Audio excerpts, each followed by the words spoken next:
लीजिए सुनते हैं मुंशी प्रेमचंद्र की लिखी उपन्यास गबन भाग 4। मुंशी दीनदयाल उन आदमियों में से थे जो सीधों को साथ सीधे होते पर टेढ़ों के साथ टेढ़े ही नहीं शैतान हो जाते हैं। दयानाथ बड़ा सा मुंह खोलते, हजारों की बातचीत करते तो दीनदयाल उन्हें ऐसा चकमा देते कि वह उम्र भर याद करते। दयानाथ की सज्जनता ने उन्हें वशीभूत कर लिया। उनका विचार 1000 देने का था, पर 1000 टीके ही में दे आए। मानकी ने कहा, जब टीके में 1000 दिया तो इतना ही घर पर देना पड़ेगा, आएगा कहाँ से? दीनदयाल चिढ़ कर बोले, भगवान मालिक है। जब उन लोगों ने उदारता दिखाई और लड़का मुझे सौंप दिया तो मैं भी दिखा देना चाहता हूँ कि हम भी शरीफ हैं और शील का मूल्य पहचानते हैं। अगर उन्होंने हेकड़ी जताई होती तो अलबत्ता उनकी खबर लेता। दीनदयाल 1000 तो दे आए, पर दयानाथ का बोझ हल्का करने के बदले और भारी कर दिया। वह कर्ज से कोसों भागते थे। इस शादी में उन्होंने मियाँ की जूती मियाँ का चांद वाली नीति निभाने की ठानी थी, पर दीनदयाल की सहृदयता ने उनका संयम तोड़ दिया। वे सारे टीम टाम नाच तमाशे जिनकी कल्पना का उन्होंने गला घोंट दिया था, बृहद रूप धारण करके उनके सामने आ गए। बंधा हुआ घोड़ा थान से खुल गया, उसे कौन रोक सकता है? धूमधाम से विवाह करने की ठन गई।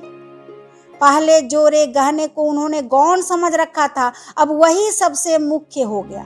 ऐसा चढ़ाव हो कि मड़बे वाले देखकर भड़क उठे, सबकी आंखें खुल जाए। कोई 3000 का सामान बनवा डाला। सराफ को 1000 नगद मिल गए। 1000 के लिए 1 सप्ताह का वादा हुआ तो उसने कोई आपत्ति न की। सोचा 2000 सीधे हुए जाते हैं, 500-700 रुपये रह जाएंगे, वह कहाँ जाते हैं। व्यापारी की लागत निकल आती है तो नफे की तत्काल पाने के लिए आग्रह नहीं करता। फिर भी चंद्रहार की कसर रह गई। जड़ाऊ चंद्रहार 1000 से नीचे अच्छा नहीं मिल सकता था। दयानाथ का जी तो लहराया कि लगे हाथ उसे भी ले लो, किसी को नाक सिकुड़ने की जगह तो न रहेगी। पर जागेश्वरी इस पर राजी न हुई। बाजी पलट चुकी थी। दयानाथ ने गर्म होकर कहा, तुम्हें क्या, तुम तो घर में बैठी रहोगी, मौत तो मेरी होगी जब उधर के लोग नाक भौं सिकुड़ने लगेंगे। जागेश्वरी, दोगे कहाँ से, कुछ सोचा है? दयानाथ, कम से कम 1000 तो वहां मिल ही जाएंगे।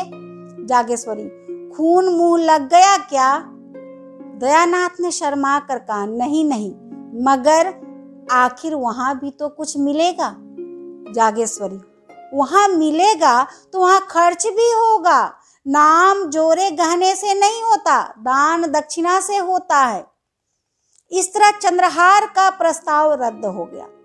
मगर दयानाथ दिखावे और नुमाइश को चाहे अनावश्यक समझे, रमानाथ उसे परमावश्यक समझता था। बारात ऐसे धूम से जानी चाहिए कि गांव भर में शोर मच जाए।